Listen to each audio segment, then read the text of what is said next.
आज के इस वीडियो सत्र में आपका बहुत बहुत स्वागत है। आज हम पढ़ेंगे Bihar board class 11 rainbow book का पोइट्री सेक्शन। पहला ही लेसन है where the mind is without fear, written by Rabindranath Tagore. Rabindranath Tagore 1861 to 1941। बच्चों, इनका जन्म 1861 में और इनकी मृत्यु 1941 में हुई। Rabindranath Tagore the recipient means होता है प्राप्त करने वाला, recipient of the Nobel prize for literature in 1913। बच्चों, लिटरेचर की मीनिंग होती है साहित्य, और नोबेल प्राइज दुनिया का सबसे ऊंचा पुरस्कार है नोबेल प्राइज। रविन्द्रनाथ टैगोर को नोबेल प्राइज मिला, किस चीज़ में मिला? तो लिटरेचर में, साहित्य में मिला। और कब मिला? 1913 को मिला। देखिए फिर से पहली लाइन को, Rabindranath Tagore 1861 to 1941 the recipient of the Nobel prize for literature in 1913। Rabindranath Tagore को नोबेल पुरस्कार दिया गया 1913 में साहित्य विधा में। Was one of the greatest lyric poets. बच्चों यहाँ देख लीजिए मीनिंग, लिरिक। लिरिक मीन्स होता है गीतात्मक, जो अपनी बातों को गीत के द्वारा प्रस्तुत करे उसको लिरिक बोलते हैं। Lyric poets of the world, दुनिया की वह सबसे महान गीतात्मक कवि में एक थे। He was also a noted dramatist, वो एक ड्रामेटिस्ट थे, नाटककार थे, नोवेलिस्ट उपन्यासकार थे, शॉर्ट स्टोरी राइटर लघु कहानी लेखक थे। रविंद्रनाथ टैगोर छोटी छोटी कहानियों को भी लिखते थे। फिलोसफर, वो एक दार्शनिक थे, वो एक दार्शनिक भी थे। ह्यूमैनिस्ट, वो एक मानवतावादी थे, ह्यूमैनिस्ट मानवतावादी। नेशन बिल्डर, राष्ट्रवादी थे।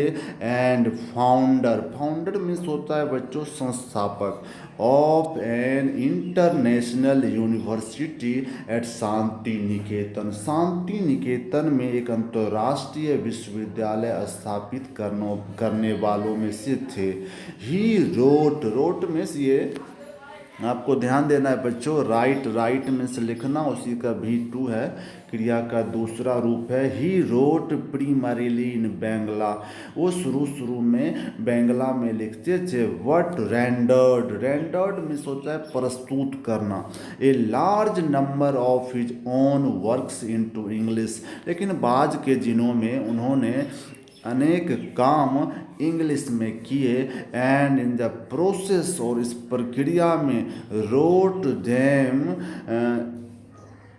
ए न्यू, और इस प्रक्रिया में ढेर सारी नई प्रस्तुति दी। सच वर्क्स इंक्लूड गीतांजलि। बच्चों आप जान लीजिए उनकी जो रचना है गीतांजलि, ये बहुत ही प्रसिद्ध है। द क्रिसेंट मून, क्रिसेंट में सोचा आधा, यानी आधा चांद। एंड द गार्डनर मीन्स माली। His other important works include गोरा, गीतांजलि की तरह ही गोरा भी उनका एक महत्वपूर्ण रचना है। The wreck, the post office, साजना, and the home and the world, ये सारी उनकी रचना है। आपको इसको याद रखना है बच्चों कि उनकी कौन कौन सी रचना प्रसिद्ध है या कौन सी रचना है।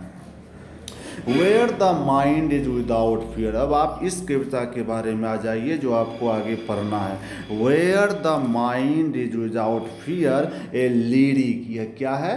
एक गीतात्मक कविता है, टेकन फ्रॉम गीतांजलि। और कहाँ से लिया गया? बच्चों आपको ये याद रखना है कि ये कहाँ से लिया गया। तो ये ली गई है उनकी प्रमुख रचना गीतांजलि से। Is one of the best remembered patriotic poems. Patriotic means देशभक्ति, देशभक्ति से संबंधित उनकी एक महत्वपूर्ण याद रखी जाने वाली रचना है। It is a prayer, prayer means प्रार्थना। बच्चों ध्यान देना, ये कविता क्या है? एक प्रार्थना है। It is a prayer to God to awaken. किस चीज़ की प्रार्थना? To awaken. अवेकेन मीन्स जगाना। The country from darkness and slavery. बच्चों, डार्कनेस मीन्स अंधियारा, स्लेवरी मीन्स गुलामी। किसकी गुलामी? अंग्रेजों की गुलामी। Into a state of ideal freedom. Ideal means आदर्श। तो बच्चों, इस कविता में रविंद्रनाथ टैगोर ने ईश्वर से प्रार्थना की है कि वो हमारे देशवासियों को जगा दे और किससे मुक्ति दिलाए? डार्कनेस, अंधियारापन, और स्लेवरी, दासता से मुक्ति दिलाए। और क्या बनाए बच्चों? A state of ideal freedom. एक आदर्श स्वतंत्रता प्राप्त करने वाला बनाए। The whole poem. Whole means पूरा। The whole poem is a single complex एक पूरी कविता। whole poem is a single complex sentence whose principal clause is the last line। यानी कहने का मतलब है कि ये पूरी कविता जो है एक पूरा वाक है जिसकी अंतिम पंक्ति में उसका मुख्य भाव छिपा हुआ है। बच्चों, अभी आपने पढ़ा कवि के बारे में। अगले सत्र में भी हम पढ़ेंगे कविता के बारे में। तब तक के लिए हम आगे वीडियो आएगा तो आप वहाँ पर कविता देखेंगे और कविता का हूबहू लाइन हम इसी तरह आपको पढ़ाएंगे। तब तक के लिए आनंद से रहिए, मस्त रहिए। अगले सत्र में हम फिर मिलेंगे। जय हिंद, जय भारत।